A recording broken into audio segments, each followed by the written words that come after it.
రాష్ట్రం చింతించినటువంటి రోజు 1500 మంది ఆత్మ బలిదానాలతో ఏర్పరచుకున్నటువంటి తెలంగాణ రాష్ట్రం ఇప్పటికి కూడా విద్యార్థుల ఆత్మహత్యలతో, రైతుల ఆత్మహత్యలతో, కార్మిక కర్షక ఆత్మహత్యలతో తెలంగాణ రాష్ట్రం ముందుందనేటువంటి ఒక విషయంలో మనందరం కూడా గుర్తు చేసుకోవాల్సిన అవసరం ఉంది. మరి నీళ్లు, నిధులు, నియామకాలని చెప్పి తెచ్చుకున్న రాష్ట్రం ఈరోజు ఎవరు పాలైంది? తెలంగాణ రాష్ట్రం బీసీల రాజ్యం అని చెప్పి, ఎస్సీల రాజ్యం అని చెప్పి తెచ్చుకున్నటువంటి రాష్ట్రం ఈరోజు ఎవరు పాలైందో మనం అందరం చూస్తున్నటువంటి ఒక విషయాన్ని తెలంగాణ సమాజం మొత్తం కూడా గుర్తించాల్సిన అవసరం ఉంది. ఈరోజు మనము తెలంగాణ రాష్ట్రం సాధించుకున్న తర్వాత మరి జనసేన పార్టీ మరి ఏపీలో పెట్టుకున్నటువంటి పవన్ కళ్యాణ్కి తెలంగాణకు ఎలాంటి సంబంధం లేదు.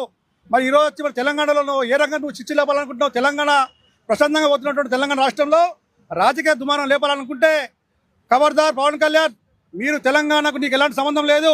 నీకు ఆంధ్రప్రదేశ్లో ఉన్నటువంటి సమస్యల మీద నువ్వు పోరాడు. ఆంధ్రప్రదేశ్లో ఉన్నటువంటి ప్రతి ఒక్క ఆడపిల్లలు మాయమవుతున్నారు. ఆంధ్రప్రదేశ్లో ఉన్నటువంటి రైతులు ఆత్మహత్య చేసుకుంటున్నారు.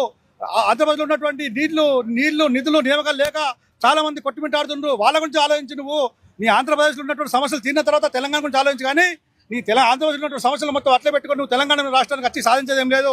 పవన్ కళ్యాణ్ ఇప్పటికన్నా మించిపోయింది లేదు.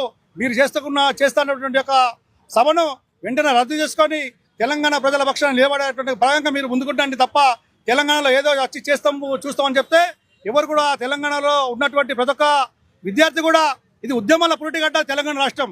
ఈ తెలంగాణ రాష్ట్రంలో మళ్ళీ కొత్తగా ఏదో తీసుకొచ్చి ఇప్పుడు మనం కొట్లాడితే ఆంధ్ర తెలంగాణ కోసం కొట్లాడినటువంటి విషయాన్ని మనం గుర్తించుకోవాల్సిన అవసరం ఉంది. మళ్ళీ వచ్చి మీ ఆందోళన ఇక్కడ పెత్తనం చేస్తా అంటే ఇక్కడ తెలంగాణలో చూస్తూ ఊరుకోవడానికి ఎవరు లేరు. ఖబర్దార్, వెంటనే మీరు ఈ యొక్క చేస్తున్నటువంటి సభను వెంటనే రద్దు చేసుకొని 100% దమ్ము ఉంది. ఆ దమ్ము మీద చూస్తా అనుకుంటే ఖచ్చితంగా చూపించే రకంగా శివసేన పార్టీ ముందుంటాయని చెప్పి ఈ రోజు ఈ తెలంగాణ అమరవీరుల దినం సందర్భం మేము చెప్తున్నాం. కొండగట్టుకు ఇదే పవన్ కళ్యాణ్ 35 కోట్ల రూపాయలు తీసుకొని వస్తే రెడ్ కార్పెట్ వేసి ఆయన ఆలయంలోకి తీసుకుపోయారు. ఇదే తెలంగాణకు ఇప్పుడు సభ పెడతా అంటే మీరు అడ్డుకుంటున్నారు. ఎట్లా చూడొచ్చు సార్? ఇది భక్తిభావంతో వస్తే తెలంగాణ రాష్ట్రం ఖచ్చితంగా ఎవరికైనా రెడ్ కార్పెట్ వస్తుంది, గ్రీన్ కార్పెట్ వస్తుంది.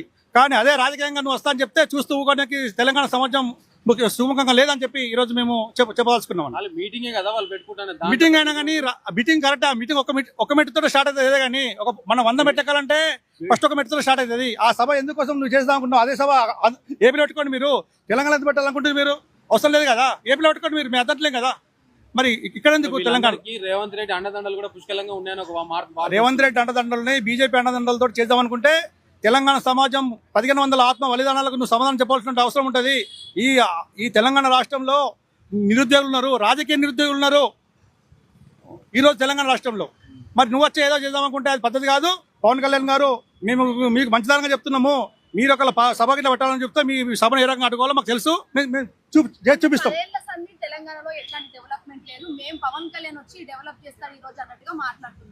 తెలంగాణలో పవన్ కళ్యాణ్ చేయవలసినటువంటి డెవలప్మెంట్ ఏం లేదండి. తెలంగాణలో ఉన్నటువంటి సామాజికులకు చాలా ఇక్కడ నుంచి ఎంతో మంది మేధావులు అయినరు, ఇక్కడ నుంచి ప్రధానమంత్రులు అయినరు. ఇందిరాగాంధీ కూడా ఇక్కడ తెలంగాణ నుంచి మెదక్ నుంచి ఎంపీ పోటీ చేసి ప్రధానమంత్రి అయినటువంటి గడ్డ ఉంది. పివి నరసింహారావు ప్రధానమంత్రి అయిండు.